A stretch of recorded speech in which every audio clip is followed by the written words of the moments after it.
Today's CARECOLLAB on Zygopetalums is brought to you by Ninja Orchids, The Orchid Saga, April's Orchids and Plants, Fernanda Nacimiento, Orchids and Succulents, Rogers Orchids, Trish's Orchids and Plant Life, Nicole Deanna, Orchids and Finbows, Attainable Green, Plants and Other Things, and my channel, Michelle's Life on Repeat.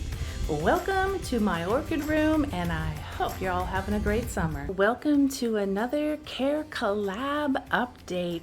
Today it is on the Zygopetalums, and there are a large list of us that are sharing our Zygopetalum updates, and some of us are sharing our first time ever video on our Zygopetalums. So they're all channels that are going to tell you about Zygopetalum orchids and how they are grown in their specific culture and environment. Come out, there might be a new channel you have not discovered that fits your personality and your style just like a glove.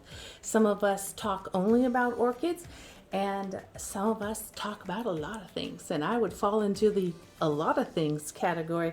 I share about orchids because I have chronic illness, and they are my distraction from my pain. Keeping my hands and my mind busy with my orchids is vital to my health and my mental sanity. Let's look at these first two orchids. The one on the left here, my left hand, is called the Zygo Advanced Australia Blue Velvet. I got her this year, but I don't remember what vendor I purchased her from. She is growing greatly. Let me show you some of her details and her close-ups. I thought I would share my video of my Zygopetalums here instead of upstairs in my grow room. If you did not know, I grow my orchids in a bedroom upstairs. I call it my grow room. I have my humidifiers, my shelves, my fans, multiple numbers of fans, my Mars Hydro light, and individual little arm lights that bend, that come on and off on a cycle that I put it on. And so I am all indoors with my orchids. Here in the Pacific Northwest, I live in Vancouver, Washington, which is just the state right below Canada. That is how I grow my orchids, in the room there. But here you see we have this whole new shoot coming up. She's very healthy, and I'm going to try not to touch these leaves. I think that's my secret to some of the success that I feel like I am having with these. Here's another new shoot. She's growing up. You can see on the inside she's continuing to bloom out more leaves. And let me show you some of the roots. You can't really see them that much, but she is in all moss. There's only 2 plants in my whole orchid collection that are full moss. These are them.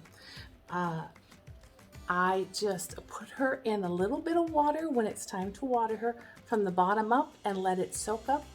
When it gets halfway up, I pull it out, let it drip, and then I go over the top with a little bit of water and let it sink downwards. I try not to get this too soggy, and I try my best to keep these girls happy. They are right in front of an oscillating fan, and here is where my 2 Zygopetalums sit. They are, of course, I told you, next to the oscillating fan, and they love it, love it, love it. There is nothing above them that can drip down on them. They're all in containers. I'm making sure of that. And they seem to be doing well. And because I'm watering from the bottom up, I try to never put water on their leaves. I don't just spray water from the top. And I also try not to touch their leaves with my fingers and the oils. Any other orchid, I just, I'm manhandling it. But these babies, these are so picky, finicky, hard for me to understand. So I'm just going to treat them with the white glove and love on them. I pull off a little bit of deads every once in a while. And when I put this to the touch, it is like a wet sponge, not one that has water in it, but just one that's been squeezed out. That's how I keep the moss. The second one here is just one that I bought at a grocery store. She doesn't look very big. She did flower because she came from the grocery store with the flower on her, but she has grown this new arm up since I've had her here.